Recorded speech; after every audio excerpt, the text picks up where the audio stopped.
Welcome to the Internet History Podcast. I'm your host, Brian McCullough. Happy 2015, everybody. Finally, after many months, a proper chapter episode is in store for today. This is Chapter 6, entitled A History of Internet Porn. So, the idea for this chapter began when I ran across this quote from Star Trek television producer Rick Berman. He said, quote, "Without porn and Star Trek, there would be no internet," end quote. Honestly, as a child of the late 80s and early 90s, that's a notion that I have to say really kind of rang true to me. In a tongue-in-cheek sort of way, I guess. I mean, it's something you hear all the time. The idea that pornography often leads the way with any new technological innovation. That porn is some X large percentage of the overall internet. Do you ever wonder how much of the internet actually is porn? How much of this idea we have that porn is sort of in the background of everything we do on the internet, how much of that is true? If it's such a large amount, then wouldn't it be worth investigating how exactly porn has shaped the web and the internet generally? That's sort of the thinking that led me to begin thinking about this chapter. To be honest with you, when I began researching this topic, I was not entirely sure that there would be enough there to write a whole chapter on. I was also surprised, although I don't know, maybe I shouldn't be surprised, to find that no one else had really ever done a comprehensive history of internet pornography as an industry. I guess maybe I'm not surprised, but I don't know. Anyway, this is taken a bit longer than I thought because it does turn out that the data and other materials were sort of hard to come by. It seems like this is not something that people consider a legitimate topic for business or industry history. And then, of course, the pornography industry itself is more than a little shy when it comes to publicity concerning their business practices. But I did find the overall details I uncovered to be fascinating as a sort of alternative lens with which to study the overall development of the internet and the web. So a bit of a disclaimer here, of course. In this episode, I tried very hard not to be salacious or vulgar. But, well, we're talking about pornography and the business of sex. So the very topic itself might be NSFW, and it's probably definitely not safe for younger ears. So this is your fair warning. Anywho, it's commonly accepted that with any new medium or technological advance, sex and pornographic materials can often be the catalyst that drives early adoption of these technologies. Among the first things produced after the invention of the printing press were, of course, Bibles, but alongside the Bibles were ribald and bawdy poetry and short stories. When photography was developed in the 18th century, photographic commerce was mostly about selling people portraits of themselves or their loved ones, at least initially. But what really kicked off an industry for photographs, or a market for photographs, was the marketing of pictures of other people in the nude. These pictures were largely marketed as artistic model studies for aspiring artists, but that does little to explain why they sold in the tens of millions. The Crimean War in the 1850s and the American Civil War in the 1860s really lit a fuse under this industry. Soldiers on the front lines of these wars carried pictures of their sweethearts in their pockets, of course, but also carried pictures of these, quote, model studies. Pornography was absolutely a part of the birth of cinema. Remember, early cinema was displayed and exhibited as a sort of carnival sideshow attraction. People were wowed by little more than images of trains coming towards them. So, naturally, films of a more risque variety tended to sell more tickets. The first adult film was probably the 7-minute Les Couchers de la Marie in 1896, featuring a bathroom striptease. But even the great Georges Méliès was not above producing a film of his wife undressing and bathing in the 1897 film Après le bal. The development of radio and television, conversely, were largely immune to pornography due to their being broadcast over public airwaves and thus subject to government censorship. But the widespread practice of staging private stag film parties, utilizing 8mm projectors and the like, went a long way toward developing the fraternity culture on American colleges, as well as the fraternal order culture, those male-centric groups like the Elks and the Rotary Club. The great explosion of porno theaters in the late 1960s and early 1970s was partially in response to the dissolution of the classic Hollywood studio model, as well as the divestment by those major Hollywood studios of their theater chain divisions, as well as increased competition from television.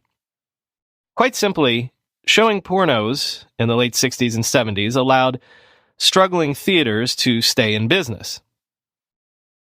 The simultaneous rise of the peep show booths in the 1970s would greatly influence a completely separate new medium, though. When the video game industry was birthed by Pong and Atari in the 1970s, the video arcade was developed as well and was clearly modeled on the old penny arcades that went back to the 19th century and earlier. But the technology developed by the peep booths was largely co-opted by the video arcades to create the video game terminals that did so much to part teenagers from their quarters in the 1980s. The most famous example of porn leading the way for technological adoption came in the late 1970s and early 1980s with the advent of the VCR. Home video allowed people to consume pornography in the comfort and privacy of their own homes almost for the first time. It's a well-known urban legend that the reason the inferior VHS technology won out in the marketplace over the supposedly superior Betamax standard was because VHS allowed more storage space on a single cassette. Legend holds that pornography producers could fit more video on VHS, and thus VHS won out in the market. But several accounts I read when researching this piece are emphatic that this whole legend is actually false, and that, in fact, there was just as much porn produced for Betamax as there was for VHS. VHS simply had a better marketing campaign. Of course, that doesn't stop the urban legend from persisting. Developers of new technologies are always cautioned not to ignore the porn audience, lest they suffer the same fate as Betamax. Given the importance and impact on our society that computing has had, it's surprising then to realize that pornography was basically non-existent on computers until relatively recently. Porn basically played no role in the development of computing. There are very simple reasons for this. For one thing, for a long, long time, computers were just text. They couldn't handle pictures at all. And while I'm sure if you dug around, some risque things were certainly sent between early researchers and scientists on the ARPANET, on the early internet, there simply wasn't a way to distribute or consume pornography until almost the birth of the World Wide Web. And yet we know that from the very beginning of the internet era, the early 1990s certainly, pornography was synonymous with the internet, at least in the public's imagination. The net and the web have been infamously infested with porn for as long as we can remember. To what extent this has been true, we'll soon see, but there is no denying that porn played a major role in the popularization of the web. Several concurrent technological developments in the late 1980s made this possible. First, VGA graphics made it possible for images, and specifically digital photographic images, to be rendered on the average personal computer screen for the first time. Second, hard drives made possible the storage of personal files and programs on a user's personal computer. Up until that time, it wasn't like the average computer user could go to Radio Shack and buy a couple of discs of adult content, the notable case of the video game Leisure Suit Larry accepted, of course. Third, and finally, once computers were networked together in a meaningful way, it was then possible to distribute or trade pornographic materials, either as commerce or peer-to-peer. So, with the arrival of the web, for the first time, pornography could disseminate outside the retail or public realm. For our purposes, the thing that makes pornography interesting as we enter the internet era is that it became easily digitizable content. In the days of 300 or even 1200 baud modems, you couldn't distribute music or video, the files were simply too big, but you could distribute pictures. Assuming you were patient, of course. But also, porn was digitizable content people were very interested in pursuing. And the interest in porn was so enthusiastic, in fact, that many were willing to pay for it. And so, even before the birth of the web, digital pornography was beginning to make its way onto people's computers. The Usenet newsgroup protocol was initially set up in the early 1980s as a text-only bulletin board system. But after the introduction of 8-bit values in the ASCII text, Usenet could suddenly be used to upload and distribute binary files. The intention was to distribute software, of course, but pornographic images soon followed. Whereas today, whisper it quietly, Usenet is still a major forum for pirating digital movies and the like. In the era of 1200 baud modems, image files were the most popular materials people had the patience to upload or download. By August 1996, by one measure, 5 of the 10 most popular news groups on Usenet were adult-oriented, and one, alt.sex, reportedly served 500,000 users every day. In a Time magazine cover story on cyber porn in 1995, the writer Philip Elmert DeWitt reported that 83.5% of the images on Usenet were pornographic in nature. Men think losing their hair is inevitable, but not so. Take control of your hair's future with Nutrafol's science-backed hair growth supplement for men. Nutrafol provides a whole-body health approach for men that promotes healthier hair. No drugs, no compromises, just better hair. Nutrafol is the #1 dermatologist-recommended hair growth supplement, clinically shown to improve your hair growth, visible thickness, and visible scalp coverage.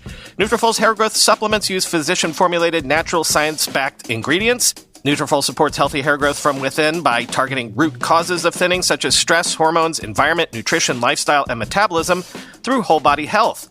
I use Nutrafol. Heck, my wife uses it too. She's a big fan. She complained of thinning hair after giving birth to our kids. Nutrafol is the solution she settled on. Take the first step to visibly thicker, healthier hair. For a limited time, Nutrafol is offering our listeners $10 off your first month's subscription and free shipping when you go to Nutrafol.com/men and enter the promo code RIDE. Find out why over 4,000 healthcare professionals recommend Nutrafol for healthier hair.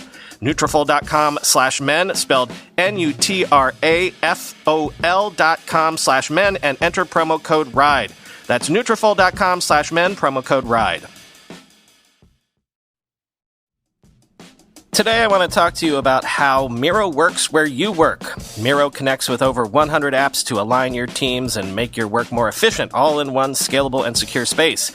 I'm talking Atlassian, Google Workspace, Microsoft 365, Jira, Asana, Azure, All these plug into Miro. No matter where you work, Miro is there with less tabs, steps, and context switching, and more visibility, speed, and access. With Miro as your team's main hub, you can bring in multiple sources to create a cohesive story, helping your team track updates, execute faster, and make smarter decisions. Transform uninspired meetings into engaging, purposeful, and fun experiences. Every meeting can end with an artifact, a Miro board that captures the conversation. Miro is also ISO 27001 enterprise-grade security compliant. That's why 99% of the Fortune 100 are Miro customers, and there are more than 50 million Miro users around the world. Empower your entire team to take ideas from better to best with Miro. Sign up today at Miro.com/podcast. And if you use that link, your first 3 Miro boards are free forever when you sign up. That's Miro, Miro.com/podcast. In the late 1980s and early 1990s, the bulletin board systems, or BBSs, took off as well.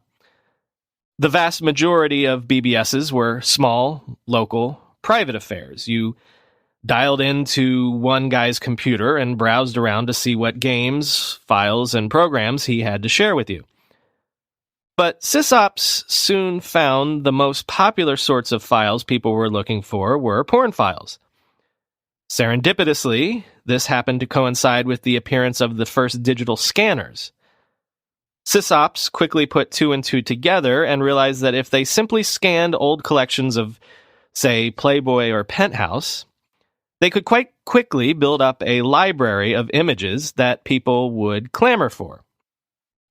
More to the point, as the 80s turned into the 90s, enterprising sysops started to charge for access to their systems. Entire software packages were developed that created nationwide networks of BBSs, sort of an ad hoc parallel internet. And the best way these professional BBS systems knew to encourage people to pay for a subscription was porn. For example, a BBS called Event Horizons was grossing more than $3.2 million a year by 1993.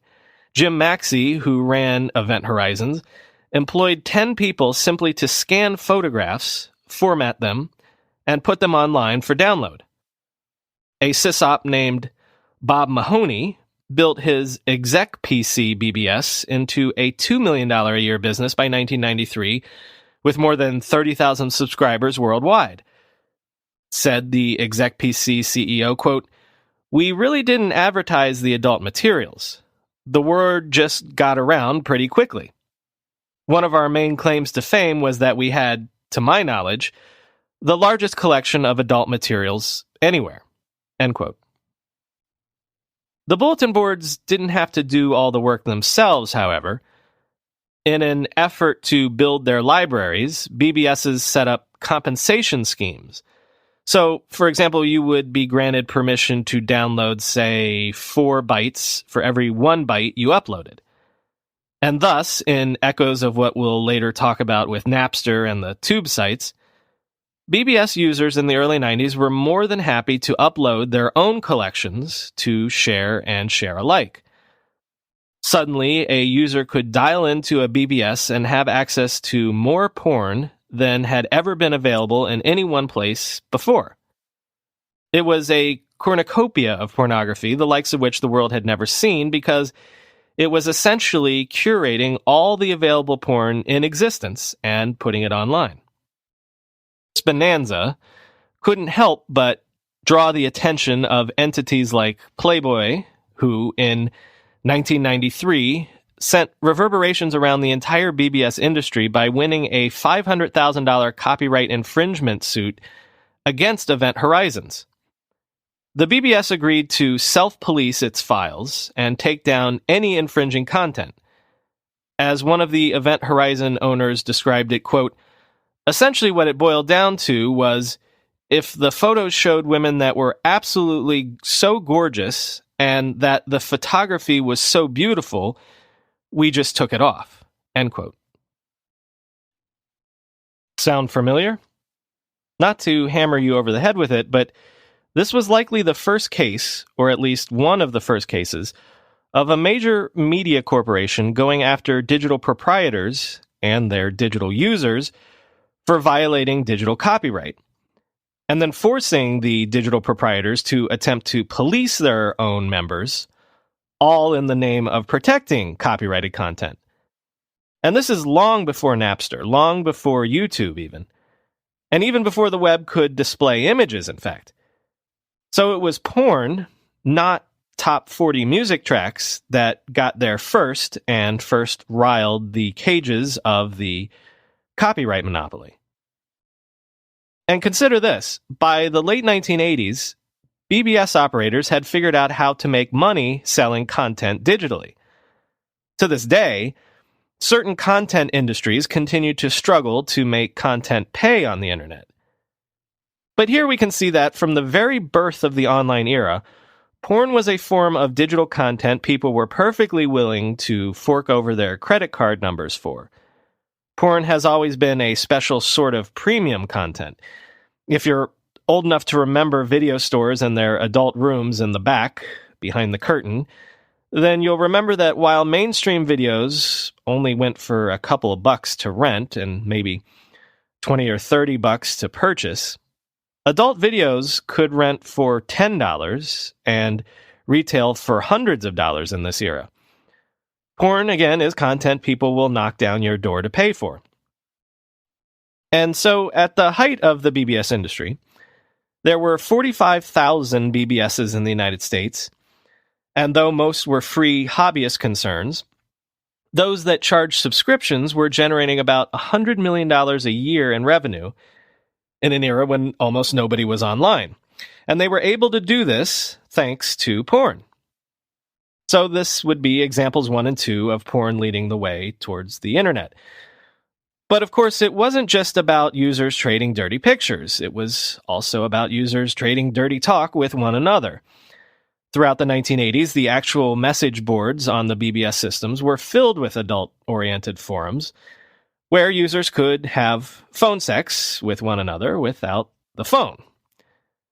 Internet Relay Chat, IRC, was actually developed on a Finnish BBS in 1998 to replace earlier real-time BBS chat clients.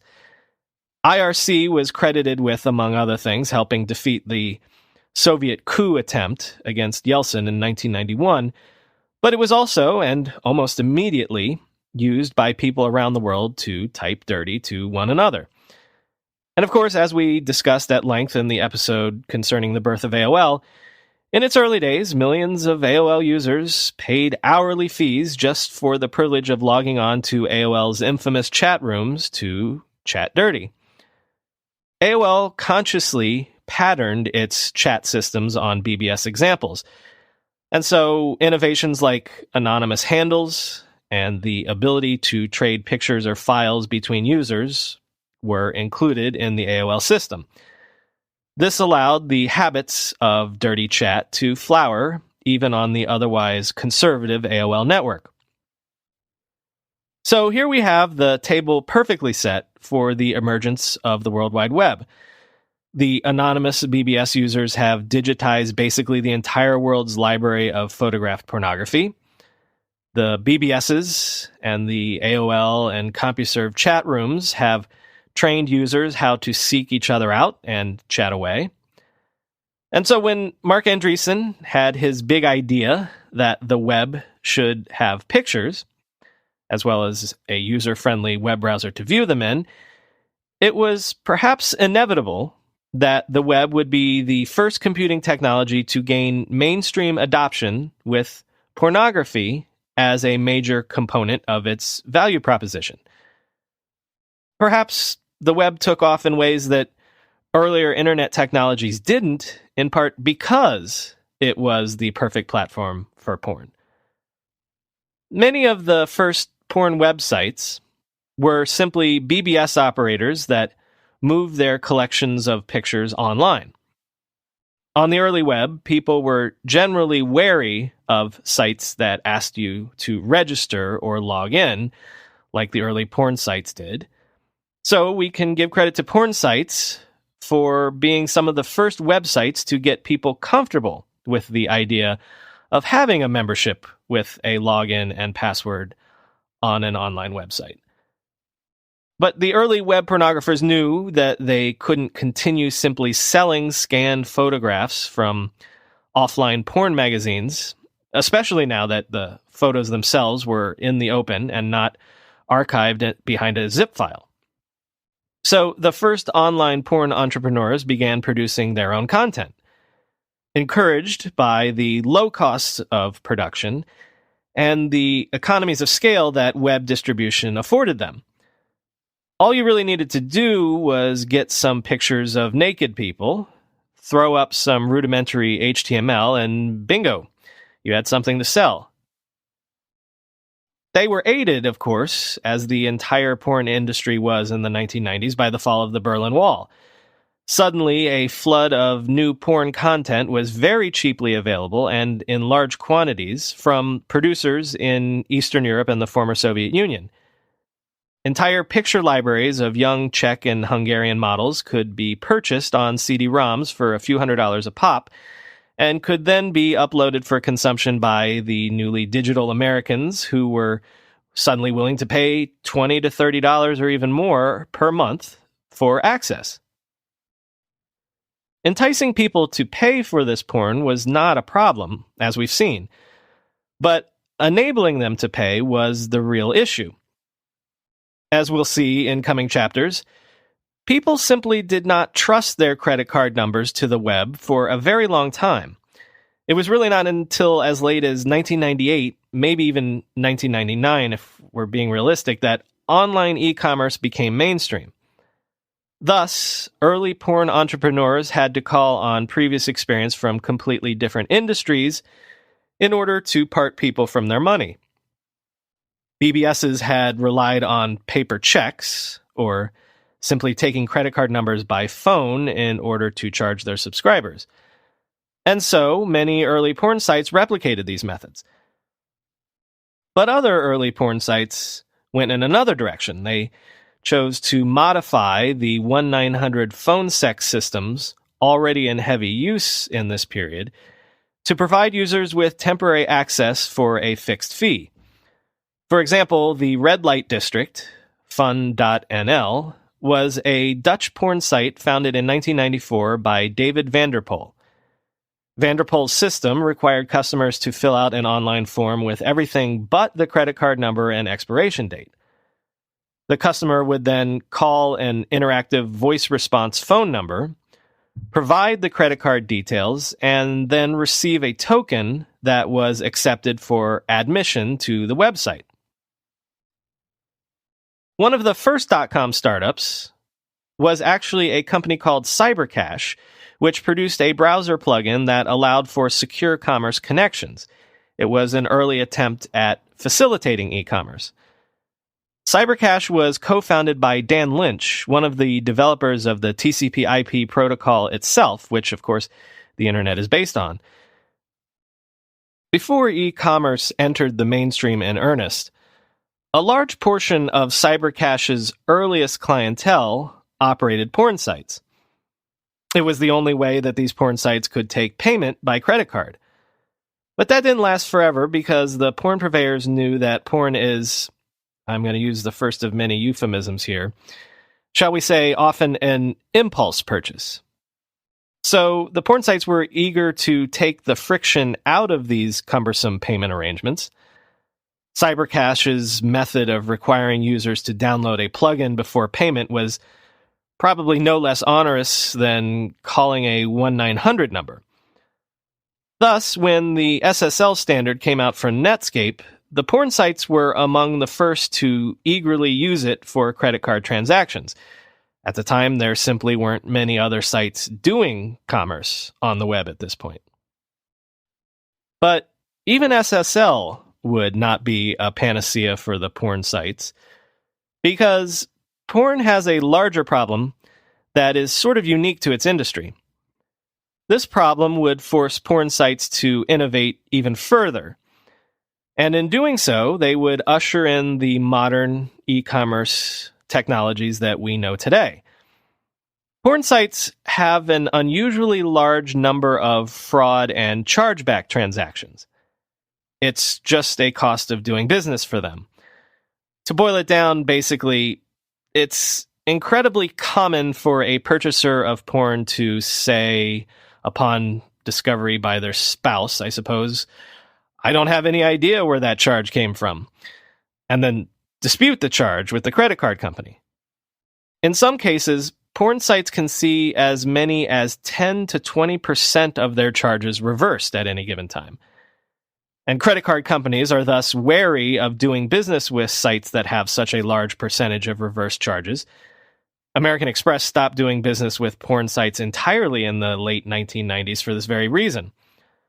Thus, an entire industry of third-party merchant services rose up to allow porn sites to piggyback on their merchant accounts in an attempt to pool the chargeback risk. Sites like iBill, CCbill, and others became the billing middlemen, actually stepping in and handling the charges for porn sites before distributing the proceeds, less a considerable 12 to 20% fee, of course. So, this practice of third-party financial intermediaries stepping in to facilitate transactions and get around the Byzantine credit card merchant account system did not directly lead to the modern payment systems like PayPal or Stripe that we now know, but I would suggest that they provided the earliest model for doing so. And again, they did so in the early to mid-1990s. Additionally, the early porn sites, by necessity, had to develop a lot of the modern fraud scrubbing techniques that almost all e-commerce systems now use. Practices such as flagging charges that come from free email accounts like Yahoo or Hotmail, or matching the location of the credit card's address to the user's IP address to avoid charges from stolen credit card numbers overseas. The pornographers had to make these large innovations largely on their own because mainstream companies like those in the credit card industry tended to keep the porn sites at arm's length. This stigma that surrounds the pornography business was the impetus for most of the innovations that the pornographers produced in the areas of e-commerce and security. For example, it's now a common practice for any website or app to register a new user by making that new user go through a double opt-in process. You know what I'm talking about, probably. You sign up to an app or a new website, you give them your email address and pick a password. But then the site or the app sends you an email with a link that you have to click on before you have full privileges on the site or the app. This practice ensures that you're a real person and not a bot. It cuts down on spam, and it ensures accurate account creation. This practice, though, was pioneered by an early porn megasite called Cybererotica. Porn sites were early and eager adopters of email as a marketing practice, of course. Sending people free porn over email was a cost-efficient and generally very effective way to entice people to a given porn site. But as we all know, pornographers were not exactly restrained in their enthusiastic embrace of spam email. So as early as the mid-90s, many ISPs were banning email from domains that sent too much spam. Cybererotica knew that for all the millions of people that hadn't asked for the porn spam that they were getting in their inbox, there were millions of others who actually had. And so in an effort to protect these valid email lists, Cybererotica began the practice of double opt-in sign-up. Now, when an ISP like AOL threatened to block their emails, Cybererotica could prove that their emails were not unsolicited. Cybererotica's founder, Ron Levy, said, "Before I invented this system, people could pull pranks and sign other people up." End quote. Thus, it's funny to think about, but that opt-in email link you get today, which ostensibly proves you're a real person, came about largely because early pornographers wanted to avoid being blackballed by ISP spam lists. Ron Levy is actually an interesting character because he gets credit within the porn industry for a lot of internet innovations. For example, according to many, The inventor of the modern affiliate program model of web marketing was Levy and not Amazon.com, even if Amazon holds the patent on affiliate markets. The first affiliate network was probably started by a ski and sports e-commerce site called SportSource, S2.com, in 1994. Affiliate networks were later adopted by early e-commerce sites like Amazon and Amazon's early competitor CD Now. But Levy's version of affiliate marketing, Fast Cash, allowed webmasters of all size and levels of experience to create mini porn sites that would feature samples of pornography for free, all the while pointing to larger pay sites. The larger sites would pay for traffic from the smaller sites, and this form of networked marketing was born out of necessity, of course. As we've seen, advertising on the web did not get started until late 1994, and even when banner ads got going in earnest, mainstream sites were not about to plaster porn ads all over their pages. Of course, naked pictures attract eyeballs pretty reliably, so Levy knew that the best way to get the word out about his websites was to let 1,000 flowers bloom and hope some of the pollinating winds would blow visitors back to his properties. So it is due to the puritanical instincts of the mainstream web that porn was largely locked out of traditional marketing platforms and thus simply developed its own.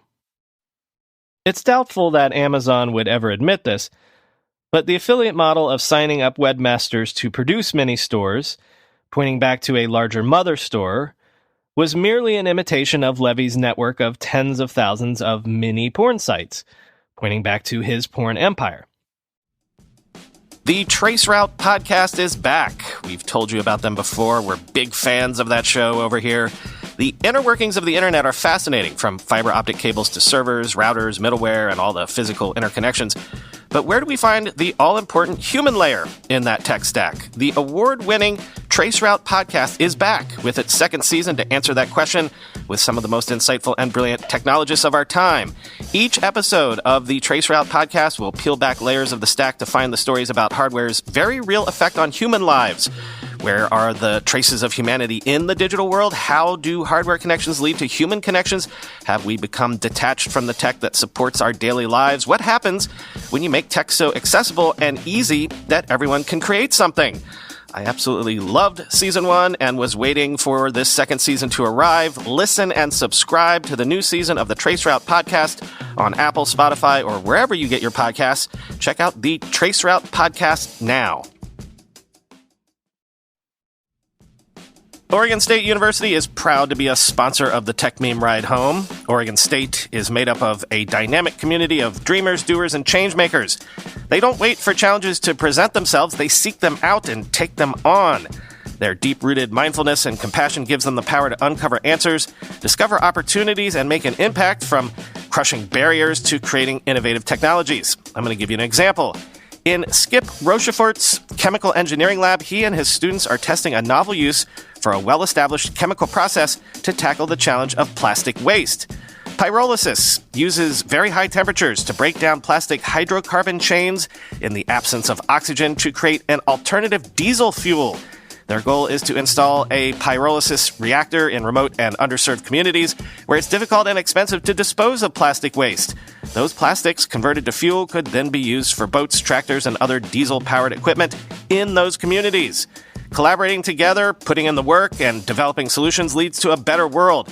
Believe it. Find out more about how Oregon State is making a difference at oregonstate.edu. Believe it. Again, that's oregonstate.edu/believe-it. oregonstate.edu/believe-it. Levy was also years ahead of mainstream commerce players in another way. Early on, he could plainly see that simple banner ads did not convert very well on a straight per-click basis. Thus, he refined his methods early on his own. In 1996, he developed one of the first web analytics tools, XXX Counter, to help webmasters better count unique visitors versus merely raw clicks. The insights this gave him encouraged Levy to stop paying on a cost per impression or CPM basis. The numbers simply didn't add up. It might be fine for a brand advertiser like Procter & Gamble to pay for every eyeball it got, but to a porn entrepreneur like Levy, it only made sense to pay for results. Thus, by 1997, Levy had moved first to pay-per-click and eventually to pay-per-action, thus only paying an affiliate a bounty if a user actually signed up for a site membership. Pay-per-click, PPC, and pay-per-acquisition, PPA, would not be adopted by the mainstream advertising industry until the early 2000s, after the dot-com bust had proven banner ads didn't work, and only after Google's AdWords and AdSense program proved that this sort of advertising could be more profitable for both advertisers and publishers if done correctly. But it's basically the standard model of advertising on the web today.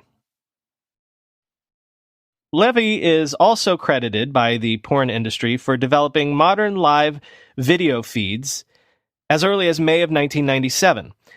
And this points to another way that porn powered technological advancements on the web. Obviously, video was sort of a holy grail for pornographers on the internet. But as we've seen with our discussion with Rob Glazer and our examination of real networks, providing even minimal quality streaming video was a difficult technical proposition in the age of dial-up.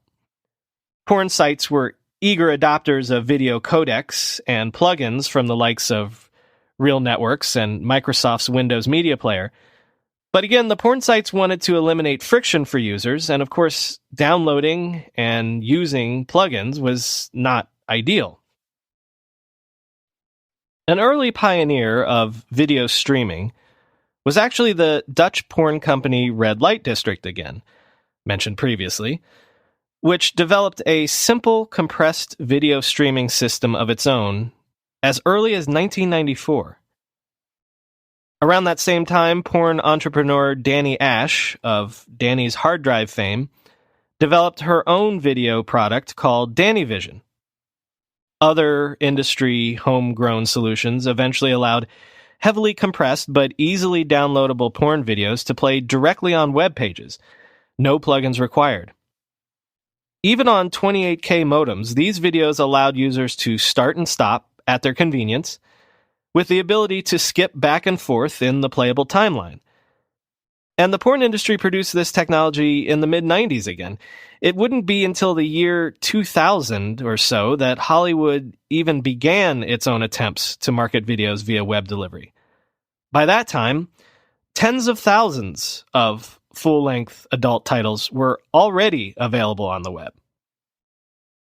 Another area where porn sites were emphatically ahead of the technology curve was in the realm of video conferencing. As mentioned previously, a lot of the early web pornographers came from the phone sex industry, where the business model entailed connecting a user to a performer who would talk dirty by the minute. Clearly, this same business model could translate quite easily to the web if you could use live performers in front of webcams. And so, once the first consumer-grade webcams became available, individual sex workers began experimenting with personal performance videos, eventually creating a subscription or pay-by-minute model that mimicked the phone sex model. Another early innovator in this space was not exactly a pornographer, but an individual named Jennifer Ringley of the famous JennyCam, who eventually charged people to watch her live her life online. The pornographers took what Ringley did a step further, thus leading to the proliferation of cam sites, where cam girls and boys, by the thousands, would perform live at all hours of the day for paying viewers. Again, the porn industry tended to write its own software and tweak its own technology to make this possible. For a time in the late 90s, the cam sites were by far the most popular niche of the online porn market, because it allowed a sort of AOL chat room on steroids. Users could talk dirty and directly interact with someone, with the added benefit of actually seeing the results of their interaction right before their own eyes. In an era where hardware companies struggled to get mainstream corporations to adopt video conferencing, the adult industry was operating large-scale conferencing and networking operations around the world. But just looking at the companies that developed an online porn in the 90s would be taking too narrow a focus, I think. As a publishing medium, time and time again, the web has lowered the barrier to entry, lowered the costs of production, made worldwide distribution easy and instantaneous, and thus empowered individuals on an unprecedented scale to express themselves. Just as blogs and social media allow anyone to have a voice, the web has allowed anyone to become a porn star if they want. The porn market online is just as much about individual performers and mom-and-pop websites as it is about traditional porn studios like Playboy or Vivid. Homemade pornography has been made possible by technological advances in digital video and such, but the web has allowed the distribution of homemade pornography in a way that wouldn't have been possible previously. Again, take for example Danny Ash of Danny's Hard Drive. She created a members-only section of her website in 1995, and within 2 years went from grossing $600,000 to $2.5 million a year by 1997. And she was not alone. Hundreds, perhaps thousands of new porn producers got their start in the industry entirely thanks to the web. Another example would be Greg Dumas, the former vice president for marketing at Hustler in the mid-1990s. When Dumas could not get Hustler, the company, to embrace the web, he decided to strike off on his own and founded sites like Club Love and iGallery. When Dumas sold these sites in 1999, they were generating in excess of $21 million annually. Another example of an upstart porn company that stepped into the void to satisfy the internet's insatiable desire for porn is Pink Visual, whose president, Alison Vivas, says, quote, "Our success comes from 50% of the traditional adult companies not capitalizing on what the internet could do, and the other 50% comes from the fact that online porn startups didn't have anything to compare their revenue to. If a startup made $100,000 a month off the bat, that was great. But to a big company like Hustler or Vivid, that doesn't seem like much. They delayed entering the internet space because it didn't seem significant." So, more than almost any other part of the web, internet pornography is the story of thousands of small players, some of them eventually becoming larger players, but all of them existing in a fractured market, rising up and creating an entirely new industry within that market. Given this explosion in pornography, we tend to go back to our original question, I guess. How big did porn really become on the net? Well, the numbers I was able to find are all over the place, frankly. So it depends on who you want to believe and, frankly, what their agenda might be. The one piece of data that I've chosen to highlight comes from the Internet Filter Review, an industry trade group that advocates pornography filtering technology in order to protect children from technology. So I don't think that they have any vested interest in inflating or deflating numbers. In 2003, this group claimed that 1/4 of the search engine requests every day were for pornographic material. The report further claimed that in that year, 4.2 million pornography websites served access to 72 million visitors worldwide. In 2003, there were only about 700 million internet users in the world. And today, of course, there are approximately 3 billion internet users.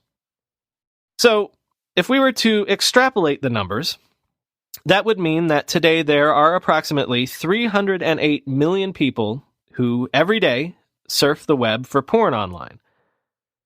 By 2012, a different report stated that there were between 5 and 6 million porn-related websites in existence to serve these people.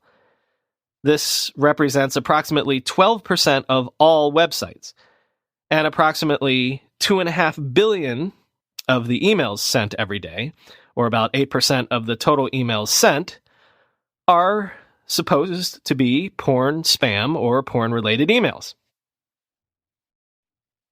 To me, given the supposed ubiquity of pornographic material, the interesting thing about the pornographic industry as it evolved on the web is that there really hasn't been an Amazon or a Google of porn.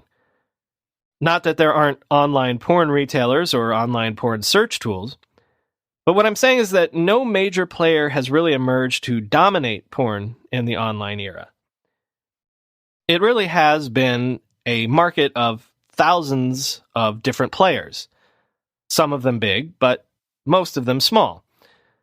It's also notable that the traditional players from the world of offline porn, again, the Playboys or Vivid Videos, for example, are not exactly dominant online either. Online porn remains a very fragmented and segmented industry, sort of all long tail, to use the Chris Anderson framing. And I think the reasons why traditional porn companies have not made the transition to the web very effectively is seemingly due to a bit of a generational divide, as well as a bit of the old innovator's dilemma, perhaps. Older pornographers of the Hefner-Flint era were always and often publicly dismissive of internet pornography as lower quality and lower grade than what they themselves could produce. According to Greg Dumas, during his time at Hustler, for example, quote, "Management thought the internet was a fad and initially were against making any investment in it. Hustler was a publishing company, an old-school publishing company, not a tech company. They were still doing paper memos. There was no email. It was a different time." End quote. It was this sort of institutional mindset that seemed to be common throughout the industry. The thinking seems to have been that home video offered by far a better experience than jittery, postage stamp size web pages that you had to wait for to buffer. John Stagliano, founder of the porn studio Evil Angel, admitted that traditional porn companies did not jump on the internet bandwagon as early as they should have. Quote, "If we did, we would have made more money. But I didn't understand the technology. The internet was not a significant force for me. As a consumer of porn, until about 2003, the delivery system online was very inferior to VHS tape or a DVD. That was why I didn't think of the internet as competition." End quote. But of course, in the classic Clay Christensen disruption model, what was clearly an inferior product got better. And when any and all the porn imaginable was available online on demand, what did quality really matter? I would theorize that another major factor was that much as the record companies in the CD era, the DVD era of the late 1990s and early 2000s was a sort of second golden age of porn. According to Adult Video News, AVN, in 1997, home video generated approximately $16 billion in revenue, with porn accounting for approximately $4.2 billion of that $16 billion. When DVDs replaced VHS, of course, those numbers probably grew even larger, so I would posit that porn was making so much money around the turn of the century, the late 90s, that the industry didn't see any reason to believe that the party would, or even could, ever end. After all, hasn't porn always adapted with and profited from every technological innovation that's come around? So how was the internet supposed to be any different? Well, of course, we all remember what happened to the music industry with Napster, and what is now happening with the movie industry and television industry with the likes of BitTorrent and Netflix. The hard lesson for all content providers seems to be that the internet might not disrupt you right away, but you can be sure it will disrupt you someday. And this has certainly proven to be the case with pornography as we move into the 2000s. As with digital music, the key change in the beginning of this millennium was the proliferation of broadband, as well as larger computer hard drives and better screen and visual technology. Also, I think that the rise of the cam sites and the flood of do-it-yourself homemade pornography trained consumers of porn to accept content produced by and for the crowd. In fact, it could be argued that before Web 2.0 and social media, before YouTube stars and Facebook accounts, it was really porn that first hooked net users on the concept of user-created content. So it's ironic that it was a technological innovation from Silicon Valley that ultimately sideswiped Silicon Valley. The emergence of YouTube in 2005 brought this experience of freely uploading and downloading video content, sharing and consuming digital video into the mainstream. Porn copycats, what are now known as tube sites like YouPorn, RebTube, Tube Galore, and the like, quickly proliferated. Just as YouTube billed itself as a place for people to share their personal videos online, the tube sites ostensibly were for users to upload their homemade porn. I told you before, I got lucky. I stumbled into a career that I love. I wanted to be a film director, and instead, I ended up being a startup founder. If you're a software engineer looking to make an impact, maybe you should do what I did and consider looking beyond the obvious path. Bloomberg is building the world's most trusted information network for financial professionals, and they're looking for engineers to join them. I've never worked at Bloomberg, but there's no business or financial news source that I trust more, especially for this show. Also, think about it. At its core, Bloomberg is one of the world's preeminent data and technology companies. At Bloomberg, you'll devise solutions and systems that solve complex real-world problems for customers across the global capital markets. You'll be part of a team that builds and delivers tools to help the world's leading businesses and finance decision-makers surface relevant information in an ever-expanding ocean of data and quickly act on it. The majority of Bloomberg software is built in C++, JavaScript, TypeScript, and Python, and Bloomberg engineers are active members of the open source community, both contributing to and leveraging open source software in their products. Working at Bloomberg means operating at insane scale. The company's real-time market data feeds ingest and process more than 300 billion, yes with a B, market data messages daily. Learn more about the opportunities that await you by visiting Bloomberg.com/careers. That's Bloomberg.com/careers. There's no quick fix for anxiety and depression. There are things like therapy, regular meditation, or just exercising more, but sometimes you need something to unlock your brain, a new way of thinking about and seeing the world. Maybe that thing is guided ketamine therapy from MindBloom. There's a new tool to improve your mental health, at-home ketamine therapy. MindBloom is the leader in at-home ketamine therapy, having safely helped thousands of people overcome their anxiety and depression. Unlike traditional talk therapy, ketamine works quickly and doesn't have the unpleasant side effects of traditional antidepressants. In a study of over 1,200 MindBloom clients, 89% reported improvements in their anxiety and depression after only 2 sessions. Right now, MindBloom is offering our listeners $100 off your first 6-session program when you sign up at mindbloom.com/techmeme and use promo code Techmeme. Take the first step and break free from your anxiety and depression with MindBloom. mindbloom.com/techmeme and use promo code Techmeme. But YouTube, of course, is infamously full of professional videos, of copyrighted properties and pirated titles. And this is how it is with the tube sites as well. They are filled not only with users' homemade uploaded videos, but with every porn DVD in existence, with material freed from the password and protected firewalls of the pay porn sites. This isn't entirely a recent phenomenon. Because as with the record companies, post-Napster, the porn industry had some degree of trouble with the rise of BitTorrent technology.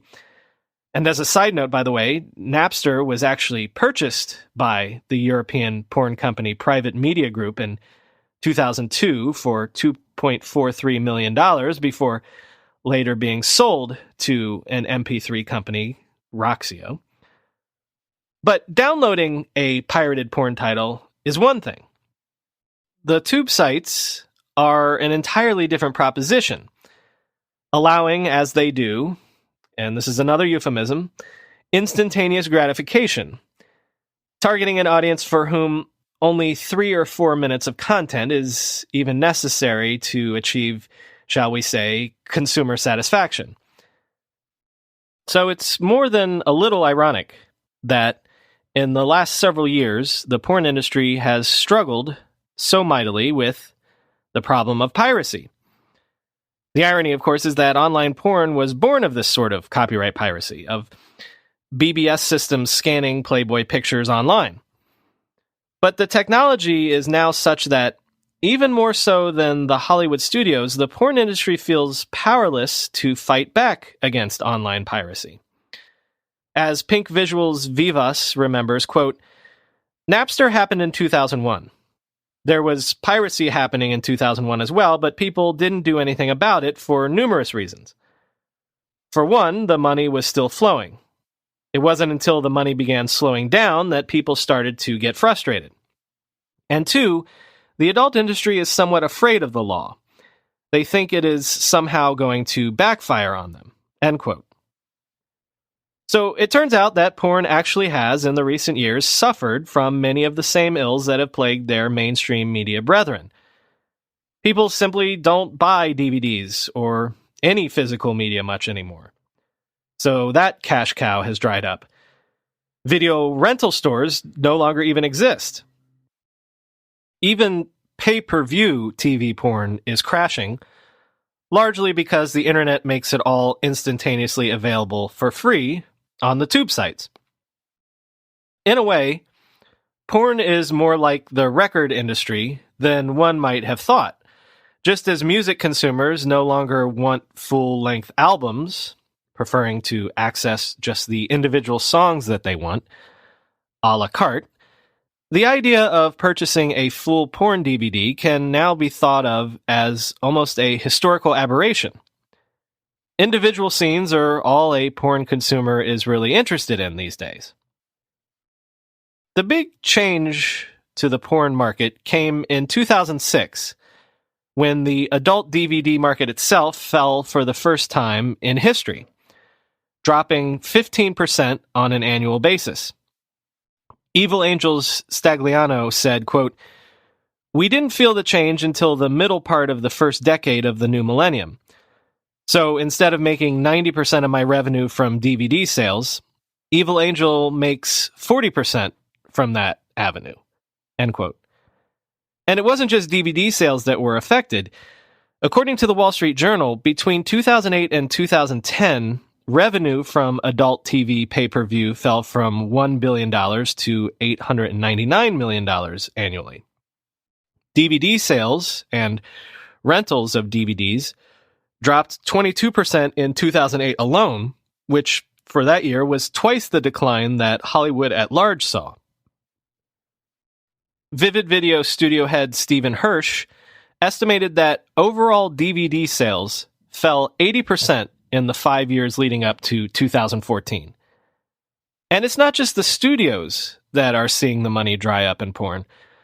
According to adult industry performers themselves, a decade ago, female actresses in porn could make about $100,000 a year on average. Now they are lucky to make half that amount. Back in the era of the bank bailouts during the financial crisis, Penthouse founder Larry Flint and Girls Gone Wild CEO Joe Francis even went so far as to ask for a $5 billion bailout of the porn industry. That might have been a joke, but porn producer Kevin Beecham said in 2012 that, quote, "When the internet started, there were maybe 5 guys, 5 major players in the adult movie space. And those guys were spending $1 million a week to make $5 million a week. Now, I hear those same guys are spending $1 million just to make $1 million. End quote. Paul Fishbein agrees that it's no joke. The founder of the industry trade magazine Adult Video News said, quote, "The very technology that helped bring the adult industry into the 21st century is also killing it. It's hard to sell what consumers can get for free." End quote. If 2006 represented the high watermark of the porn industry, that would be ironic for me because the most detailed data that I was able to find about the economics of porn comes from a report released in that very year. In 2006, the report said, porn was an approximately $97 billion industry worldwide. That represented more revenue than the top technology companies Microsoft, Google, Amazon, eBay, Yahoo, Apple, Netflix, Earthlink, everybody combined were able to generate at that time. According to that same report, every second of every day, $3,075.64 was being spent on pornography. Every second of every day, 28,258 internet users were viewing pornography. And every second of every day, 372 internet users were typing adult search terms into search engines. One wonders how those numbers might have changed almost a decade on now. Ironically, the tube sites that have done so much to hobble the porn industry can hide behind a clause in the Digital Millennium Copyright Act. It's that clause that says that site owners are not responsible for everything that their users do on their services. The porn industry charges is that the tube sites themselves are probably the ones uploading the copyrighted content. But the tube sites claim it's their members doing it, and that they themselves are not liable for this copyright infringement under the terms of the DMCA. One interesting wrinkle about the whole tube site story is that it seems likely, though, that some player or group of players from within the porn industry itself might be behind the entire tube site phenomenon. According to a 2011 article by New York Magazine, a porn-producing company called Brazzers actually started some of the largest tube sites. They used those early tube sites to promote their own Brazzers content, which of course coexisted alongside content from other producers, uploaded by users or not.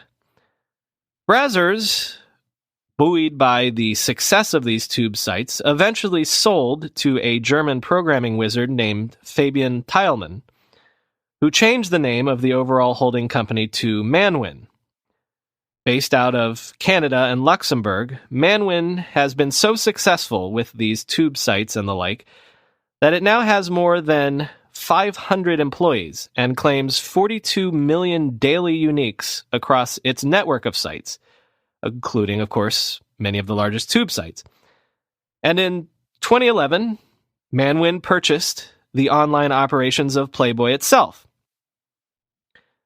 Based on what I was able to discern from the message boards of the porn industry, Manwin now basically is the colossus of the online porn industry.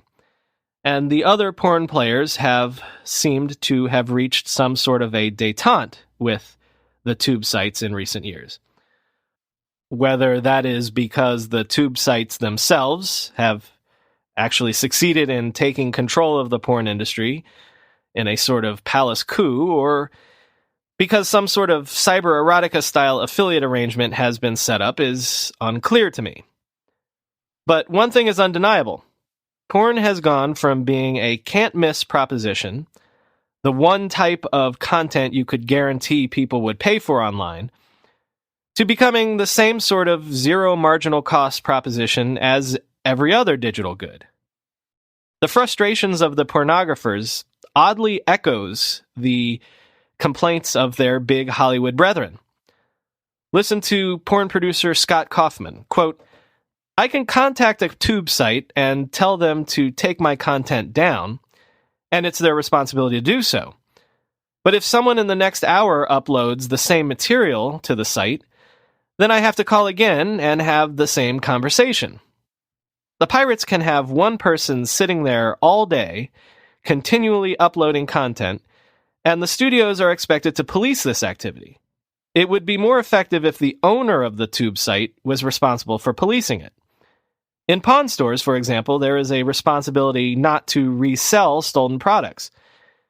If the Digital Millennium Copyright Act worked in the same way, it would be a different story for the industry." End quote. What, if anything, the adult industry can teach the larger media content industry about selling content in a digital era is now unclear. But then the larger internet, as with the larger media industry in general, has always had a complicated relationship with porn. The widespread and untrammeled availability of porn on the internet has always been one of the internet's biggest selling points to some people. But porn has also been one of the internet's largest headaches in terms of public relations. We can't really talk about porn without briefly mentioning censorship and government attempts to regulate porn content. In fact, many of the legislative attempts to regulate the generally free and open nature of the internet itself have come largely from efforts to stamp out online pornography. In this day and age, we're used to people trying to break the internet to placate the greed of the dumb pipe internet service providers or to protect the copyright oligarchy of Hollywood and the content producers. But historically speaking, the biggest threats to the internet have always come in the form of anti-porn crusades, like the Communications Decency Act of 1996 in the United States, or the recent porn blocking initiatives in the UK. Thus far, the larger internet has been successful in fighting back against these efforts at censorship, but the industry at large is somewhat shy about admitting how much porn contributes to the bottom line of the internet economy. I mean, certainly at the beginning of the web, you would have to say that companies like Cisco, Sun, and Oracle wouldn't have sold as much hardware and software as they did if it weren't for porn's role as an early leader in building out content. And of course, we've discussed how AOL was a house built on porn and dirty chats. Today, we're working and communicating more quickly than ever, and sometimes we can feel stuck. Think about it. I have to pound out this show every single day, and there are some days when the words just don't come. That's why one of my main tools has always been Grammarly. Give yourself a helping hand with Grammarly Go, Grammarly's new communication assistant powered by generative AI. Think about it. My job is to summarize stories. Grammarly helps me save time doing that. If you're struggling with new ideas, you can input a prompt, and Grammarly Go will generate innovative suggestions to help you move your ideas forward. Type a prompt into Grammarly Go to generate high-quality writing so you can spend less time wordsmithing. Example, just tell it to compose a paragraph that summarizes TikTok. But it could be anything. You could tell it to outline ideas on how to decorate a taco truck or create a yoga studio business plan or give me 10 possible captions for this post. People, this is the AI revolution we've been talking about every day on the show right now in action. You'll be amazed at what you can do with Grammarly Go. Go to Grammarly.com/go to download and learn more about Grammarly Go. That's GRAMMARLY.com/GO. Let's sum up everything I've been telling you about Miro. Miro might seem like a simple digital whiteboard, but its capabilities go way, way beyond that. It can be a solution for remote or distributed team collaborations. It can help you keep all stakeholders, including customers and clients, updated and aligned throughout any product or development process. Transform uninspired meetings into engaging, purposeful, and fun experiences. Every meeting can end with an artifact, a Miro board that captures the conversation. Strategic planning becomes easier when it's visual and accessible. And with over 100 integrations, Miro works where you already work. Basically, Miro can be the fundamental glue that keeps your whole organization running. Watch information silos crumble across your organization. View and share the big picture overview with the whole team in a cinch. When everyone has a voice and everyone can tap into a single source of truth, your team remains engaged and invested and happy. Empower your entire team to take ideas from better to best with Miro. Sign up today at Miro.com/podcast. And if you use that link, your first 3 Miro boards are free forever. When you sign up, that's Miro, Miro.com/podcast. The push to broadband also wouldn't have been as urgent around the turn of the century had it not been for porn. People weren't exactly clamoring to download Hollywood movies, at least until iTunes and Netflix, but around the turn of the century, they were certainly looking to download their porn faster. You always hear about how porn is X percentage of the web or internet traffic, or that sex, the keyword sex, is the most popular search term.